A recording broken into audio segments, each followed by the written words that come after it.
سلام.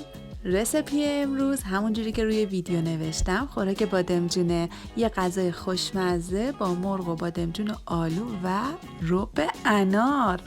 قبل از اینکه بریم با هم درست کنیم ازتون خواهش میکنم همین الان این ویدیو رو لایک کنید. اگه منو سابسکرایب ندارین رو اون دکمه قرمز بزنید، زنگوله کنارش هم بزنید که از ویدیوهای جدید من با خبر بشین. ممنونم ازتون.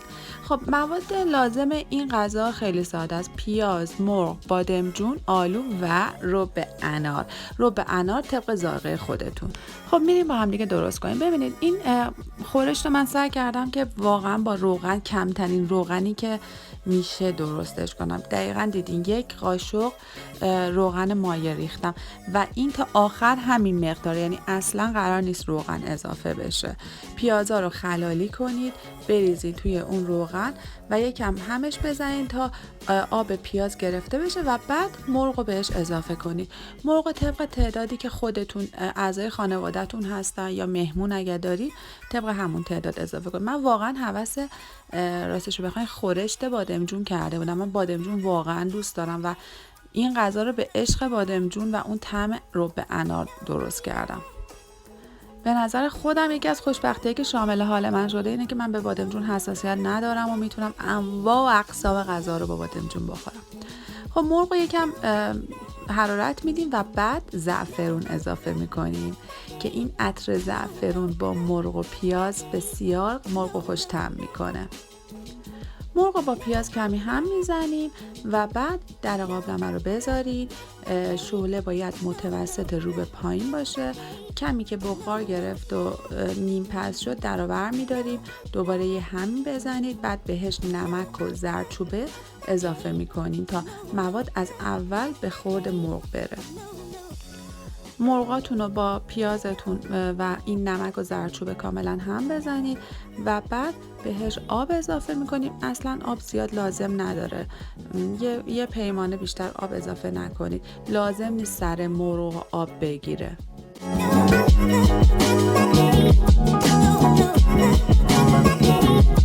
در اصل این آب برای این میریزم که پیازا به صورت کاراملی پخت سرخ بشن و کاملا پیازاتون نرم بشه و ته نگیره. بعدش هم در قابلمه رو بذارین تا بپزه. تا مرغ بپزه میریم سراغ بادمجون. اگر بادمجون سرخ شده توی فریزرتون دارین میتونین اونو استفاده کنین. اگر ندارین همین بادمجون رو پوست بکنید. اصلا لازم نیستش که این غذا رو از قبل بادمجونش رو سرخ کنیم. پوست میگیریم. من 2 تا برش به بادمجون میزنم که یکم خوشگل بشه. بهش نمک میزنم، یه چند دقیقه میذارم بمونه. اگر وقت دارین زودتر هم میتونید این کار رو انجام بدین، خب بهتر هست، تلخیش بیشتر گرفته میشه.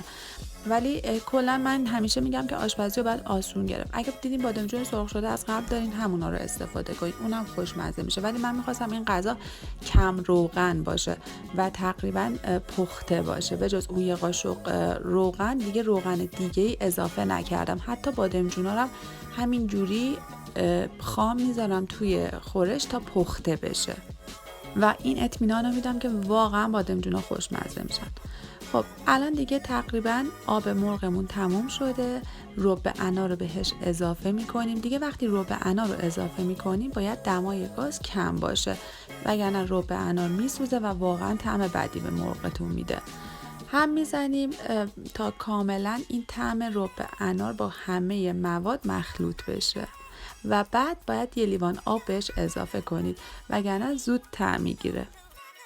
خب آبو که ریختین مرغا رو بزنید کنار که جا برای بادمجون باشه. بادمجونا رو بچینید توی ظرفتون و چون قراره این غذا خوراک بادمجون باشه میبینید که مقیاس بادمجون نسبت به مرغ خیلی زیاده. حتما یک بار بادمجون رو اینجوری پخته امتحان کنید توی خورشتتون و ببینید چقدر خوشمزه میشه.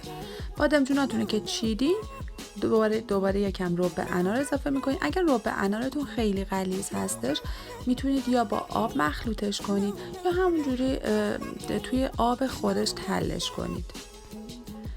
بازم میگم ترشی این غذا دست خودتون هستش. اگر رب انارتون خیلی ترشه و انقدر غذای ترش دوست ندارید، یکم بهش شکر یا عسل اضافه کنید. یکم که مواد پختش، آلوهامون رو اضافه میکنیم. آلو رو تقریبا نیم ساعت آخر، نیم ساعت آخر اضافه کنید و بعد در قابلمه‌مون رو میذاریم تا دیگه کاملا مواد جا بیفته و تمام خوراک بادمجون خوشمزه‌مون آماده میشه. من اولین بار این غذا رو توی منزل یکی از دوستان خوردم. البته دوست من توش کمی آبگورو رب آلوچه هم ریخته بود، ولی من اینو بدون رب آلوچه و فقط با رب انار درست کردم و بسیار خوشمزه شدش. من پیشنهاد میکنم که این خورش رو با یه برنج کته خوش عطر و بو میل کنید.